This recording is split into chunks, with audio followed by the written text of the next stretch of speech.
I've seen Hal for about 5 years, and I've enjoyed it each presentation. Each one is a little different, and I learned some new things. Of course, the children learn lots of new things. I especially think it's good for the children to be exposed to instruments from around the world, because they don't realize that there are different kinds of instruments until they actually see them. Not every music teacher has the travel experience that Hal does, so it's an opportunity for the children to see what's been collected and learn about what they are used for in other countries. So it's always enlightening. They like the didgeridoo the best, I think. It's so an enchanting sound, and it's a strange sound to most of them because it's real different. They enjoy seeing any of the other things from around the world. They also today that they like to see things that you've made, because it gives them an opportunity then to make some things maybe that they've never thought of before. So all in all, very positive experience.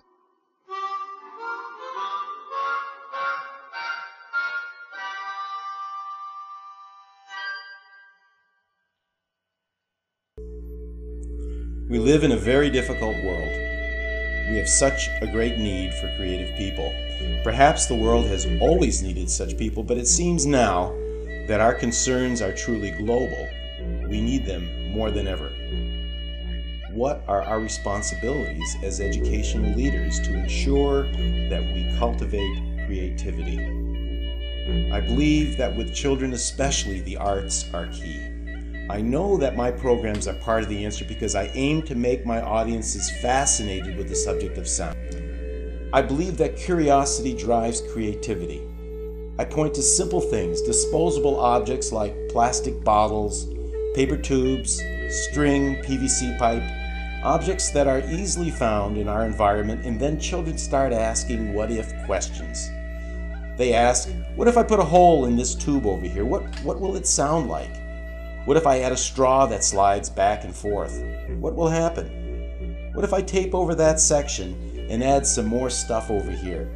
I usually ask, what do you think will happen? And then I say, experiment, give it a try.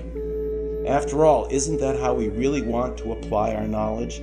Asking what-if questions leads to exploration and experimentation. You see, all this comes out of wondering about sound. Children experience great joy when they are participating in something they truly know is creative, and that is what exploring the global soundscape brings them. The price tag for the materials the kids use is just about non-existent.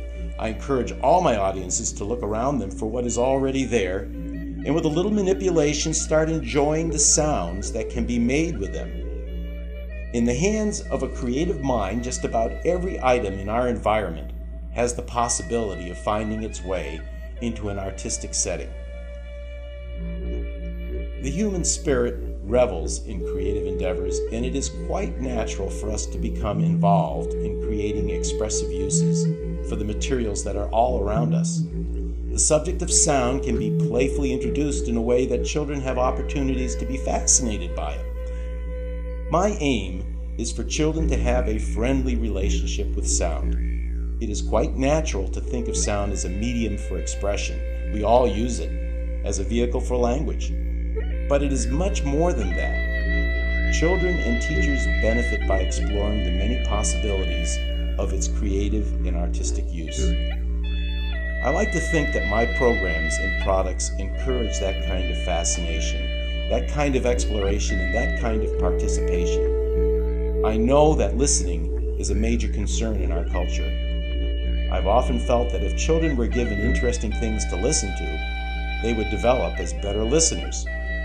What better way to achieve this end than engage them in sound-making activities?